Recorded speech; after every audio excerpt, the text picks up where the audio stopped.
கஞ்சா அடிக்கிற நாய் கஞ்சா குடிச்சு நல்ல நல்ல கிணத்து மேட்டில் இருந்து கஞ்சா குடிச்சிட்டு கிணத்துல விழுந்து சாகு, பிரச்சனையே இல்லை. டாஸ்மாக் நல்லா குடிச்சியா, உனக்கு வம்பலுக்குன்னு தோணுதா, நேரம் பஸ் டயர்ல விழுந்து சாகு, பிரச்சனையே இல்லை. நீ செத்தா எனக்கு எந்த வருத்தமும் கிடையாது.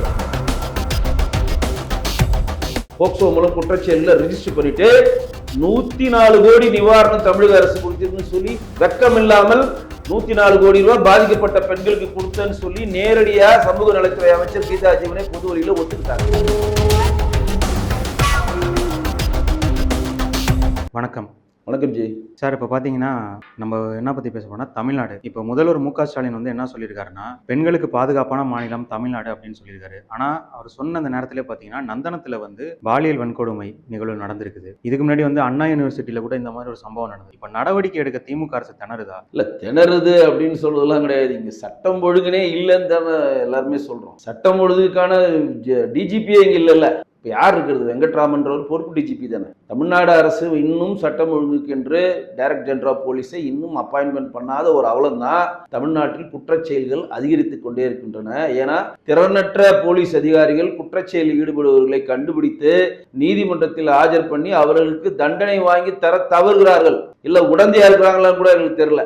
ஏன்னா தண்டனை வாங்கி கொடுத்தாதாங்க அடுத்தவனுக்கு வந்து ஜெயிலுக்கு போகணுன்ற ஒரு பயம் வரும். பயமே இல்லையா? அவன் குண்டாஸ் போட்டு எல்லா குண்டாஸும் உடச்சிட்டு வெளியே வரானே. எத்தனை பேர் குண்டாஸ் போட்டு ஒரு ஆய்வு வேணா திமுக அரசாங்கத்துக்கு நேரடியாக நம்ம கோரிக்கையாக வைக்கிறோம். 2021 25 வரையும் தமிழக அரசினுடைய காவல்துறை எத்தனை பேருக்கு குண்டாஸ் போட்டிருக்கு, அந்த எத்தனை பேரு குண்டாஸுக்கு நீதிமன்றத்தில் நிரூபித்து தண்டனை வாங்கி கொடுத்திருக்கிறது, எத்தனை பேருக்கு போக்சோ சட்டம் போட்டு இருக்கிறது, அந்த போக்சோ சட்டத்தில் எத்தனை பேருக்கு நீதிமன்றத்தில் நிரூபித்து தண்டனை வாங்கி கொடுத்திருக்கிறது. அதுதான் கீதா ஜீவன் கூட சொன்னாங்க, நாங்க 7000 போக்சோ சட்டங்கள் வந்து ரிஜிஸ்டர் பண்ணியிருக்கோம், போக்சோ மூலம் குற்றச்செயல ரிஜிஸ்டர் பண்ணிட்டு 104 கோடி நிவாரணம் தமிழக அரசு கொடுத்திருக்குன்னு சொல்லி வெக்கம் இல்லாமல் 104 கோடி ரூபாய் பாதிக்கப்பட்ட பெண்களுக்கு கொடுத்தேன்னு சொல்லி நேரடியா சமூக நலத்துறை அமைச்சர் கீதா ஜீவனை பொது வழியில ஒத்துக்கிட்டாங்க. நேரடியா ஒத்துக்கிறாங்க.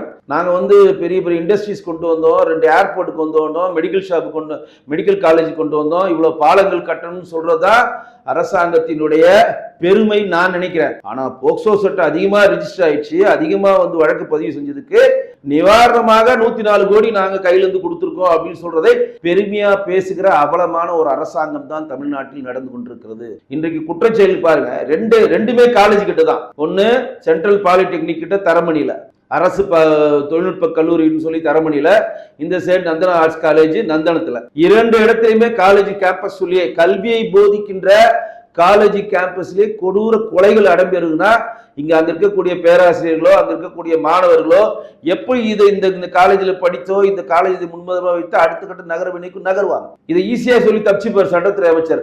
தனிநபர் செய்வதெல்லாம் நீங்க வந்து சட்டத்துல கொண்டு வரக்கூடாது. தனிநபர் செய்வதும் சட்டத்துக்கு உட்பட்டது தான். தனிநபர் ஒரு குழந்தைய செவுத்துல அடிச்சு கொல்ற அளவுக்கு அவனுக்கு தைரியம் இருக்குன்னா அதுக்கு மூல காரணம் என்ன? எல்லா மூல காரணம் எங்க வந்து நிக்குது?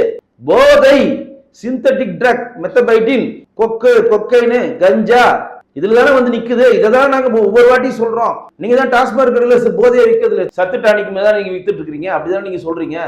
டாஸ்மார்க்கில் போதை விற்கப்படுவதில்லை, சத்து டானிக் தான் நாங்க விற்கிறோம், அப்படிதானே சொல்றீங்க. நீங்க ஒரு பெண்ணை வந்து வாழ வழி இல்லாத ஒரு பெண்ணை வேலைக்கு அழைச்சிட்டு வந்து அவர்கள் அந்த பெண்ணுடைய உரிமையாளரே இருக்கவர் வந்து அந்த அரசு கல்லூரி ரந்தனம் கலைக்கல்லூரியுடைய கேண்டீன்ல இருக்கக்கூடிய உரிமையாளரே பாலியல் வன்முறை பண்ணி பல பேருக்கு விருந்தாக்கி அந்த பெண்ணு வந்து துயரம் தாங்காமல் அருகில் இருக்க காவல் நிலையத்தில் சொன்ன பிறகுதான் இந்த துயரம் வருகிறது. அதனால நம்ம நிறைய காணொலியில சொல்றேன், இந்த அரசாங்கம் வருமுன் காப்பதற்கு தவறு அரசாங்கம். செத்த பின் வாக்கரிசி போடுவதற்கு தான் இந்த அரசாங்கம் வந்து முன்னாடி நிற்கும் தவிர வருமுன் ஒரு பிரச்சனை வருதுன்னா அதை காக்கணும், மக்களை அதுல இருந்து காக்கணும்ன்ற எந்த புரிதலும் இந்த அரசாங்கத்துக்கு கிடையாது. அப்ப ஒரு தமிழ்நாட்டை சேர்ந்த கிட்டத்தட்ட 12 வருடம் அதே கல்லூரியில கேண்டீன் நடத்திட்டு வரான். இப்ப கண்டுபிடிச்சது ஒரு பெண்ணுடைய பாலியல் வன்முறை தான் கண்டுபிடிச்சிருக்கீங்க. 12 வரை அது ஆண் பெண் இருபாலாரும் பழுகிற கோ எஜுகேட்டட் காலேஜ். அந்த காலேஜ்ல கிளாஸ் ரூம்ல கல்வி போதிக்கப்படுகிற வகுப்பறையில், கேண்டீன்ல, லைப்ரரி எல்லாம் போய் அந்த பெண்ணை அழைச்சிட்டு போய் அந்த பெண்ணை மிரட்டி பாலியல் வன்முறை அவனும் பண்ணி, அவன் கூட இருக்க மாஸ்டர், அவனுக்கு ஒரு மாஸ்டர் இருப்பாங்களா கேண்டீன்ல, அந்த மாஸ்டரையும் பண்ணி பல பேருக்கு விருந்தாக்கக்கூடிய அந்த தைரியம். ஏன்னா அந்த பிரமுகர், அந்த கேண்டீன் உரிமையாளர் ஒரு பிரமுகர் திமுகவினுடைய அனுதாபி அப்படின்னு செய்தித்தாள்களை நீங்க பாருங்க. இதேதான் அங்கேயும் சொன்னோம். எங்க அந்த சார் எங்க அந்த சார், யார் அந்த சார்னு சொல்லி அண்ணா யூனிவர்சிட்டியில கேட்டமே, கேட்டுக்கிட்டே இருந்துமே. அப்போ வந்து எவ்வளவு பேர் வந்து எங்களுக்கு மாலை போடுவாங்க, எவ்வளவு பேர் என்கிட்ட பேசுவாங்க, அதுக்கெல்லாம் நாங்க வந்து உடனே அப்படி சுகாதாரத்துறை அமைச்சர் சுப்பிரமணியன் சொன்னாரா இல்லையா? அவர் வீட்டுக்குள்ள போனோடனே திமுக எல்லாரும் போட்டோஸ் தானே போட்டு வச்சிருந்தாரு. அவர் ஞான ஜெயசிங் தானே அவர் பேரு போட்டு இருந்தாரா இல்லையா? அவரு அண்ணா யூனிவர்சிட்டியில இருக்கக்கூடிய அந்த குற்றவாளி. அதே மாதிரி இது இந்த குற்றவாளியும் திமுகவுடைய பின்புலத்தில் இருக்கிறார். சட்டம் ஒழுங்கு சந்தி சிரிக்கிறது. சரி, வந்தவன் தான் இப்படி, வாச்சவன் தான் இப்படி இருக்கான்னு பார்த்தா வெளியூர்ல இருந்து வந்து வந்தவனும் அதே மாதிரிதான் இருக்கான். போதையை போட்டு தன் சக நண்பர், சக ஊரை சேர்ந்த, சக மாநிலத்தை சேர்ந்த நண்பனுடைய மனைவியை, நண்பனுடைய குழந்தையை கொன்று பாலியல் இச்சைக்காக அந்த போதையை வந்து தலைக்கேறியதால் இப்படி பண்ணி இன்னைக்கு அந்த பெண்ணுடைய பிணத்தையே கண்டுபிடிக்காத அளவுக்கு அந்த பெரிய இதுல குப்பமேடுல போட்டாங்க. அந்த குப்பமேடுல போட்டு அது தேடிக்கிட்டு இருக்காங்க. நீ வரையும் ஒரு உடல் தான் கிடைச்சு. அப்ப எல்லாத்துக்கும் மூல காரணமா எங்க வந்து நிற்குதுன்னா, அந்த போதை வஸ்துக்களை நம்ம ரொம்ப எளிதாக ஈஸியாக ஒருத்தர் கிடைக்குது. அதிகமா காசு கொடுத்து டாஸ்மார்க்ல காசு சரக்கு வாங்க முடியலன்னு சொல்லிட்டு தான் குறைந்த விலையில் விற்கிற சிந்தட்டிக் ட்ரக்கை நோக்கி நகர்றாங்க. அது எப்படி இந்த கஞ்சாவை ஓட்டி நகர்னவன அவன் வந்து நண்பனுடைய மனைவியும் தெரியல, பச்சிலம் குழந்தையும் தெரியல, அவனுக்கு எதுவுமே தெரியல. பச்சிலம் குழந்தைய வந்து இப்படி செவுத்துல போட்டு அடிச்சு கொல்றமேன்ற ஒரு மனநிலையை தாண்டி ஒருத்தன் யோசிக்கிறானா, அப்ப அவன் எதை நோக்கி நகர்றானா? போதையை நோக்கி தான் நகர்றான். நமக்காக நம்மளுடைய வேலைக்காக நாம வந்து பாதுகாப்பு தருவோம்னு சொல்லி அடிச்சு வந்த ஒரு பொண்ணை நீங்க வந்து கேன்டீன்லயும் வகுப்பறையிலையும் வைத்து பாலியல் வன்முறை சென்றனா அவன் நிதானத்தில் இருப்பானா? ஒரு வகுப்பறையில் வைத்து ஒரு பெண்ணை பல முறை பாலியல் வன்முறை ஒருத்தர் பண்றானா அவன் நிதானத்தில் கண்டிப்பா இருப்பானா? அங்கேயும் போதை வந்து நிக்குது. ஏன்னா குற்றவாளிகள் என்ன நினைக்கிறாங்க, நாம இந்த குற்றங்களை செஞ்சா நம்ம போலீஸ் பிடிச்சா அதிகபட்சம் மாவு கட்டு போடுவாங்க, அதுக்கப்புறம் கோர்ட்ல ஆஜர் பண்ணுவாங்க, குறைந்தபட்ச தண்டனை கிடைக்கும், தண்டனை முடிச்சு வெளியே வர போறோன்ற இந்த தைரியத்தை இந்த அரசாங்கம் குற்றவாளிக்கு ரொம்ப ஈஸியா கொடுக்கறதுனாலதான் அவர்கள் பொதுவெளியில் எந்த சங்கடம் இல்லாமல் தன் குற்றத்தை செய்கிறத துணிச்சலோட செய்யறான். எவனுக்கு எந்த பயமும் இல்லை. நீங்க இப்படி வந்து போக்சோ வழக்குல பாதிக்கப்பட்ட பெண்களுக்கு நாங்க 104 கோடிக்கு கொடுத்துட்டோன்னு பெருமை பிபித்துகளை பேசியிருந்தீங்கன்னா குற்றவாளிகள் உங்களை சுற்றி உருவாகி கொண்டேதான் இருப்பான்.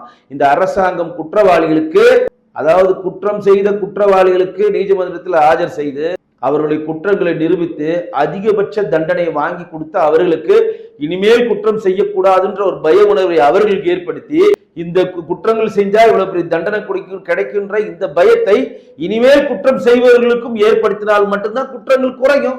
இன்றைக்கு வந்து மத்திய அரசு கொடுத்த ஆவணைப்படி இன்றைக்கு குற்றவாளிகள் பட்டியலில் கஞ்சா புழக்கத்துல டாஸ்மாக் விற்பனையில நம்ம இந்தியாவில நம்பர் 2ல இருக்கும். குற்றவாளிகளுடைய சைபர் கிரைம்ல இருந்து நார்மல் குற்றவாளிகள் பட்டியல் எடுத்தா நம்ம நம்பர் 1ல இருக்கிறோமேங்க.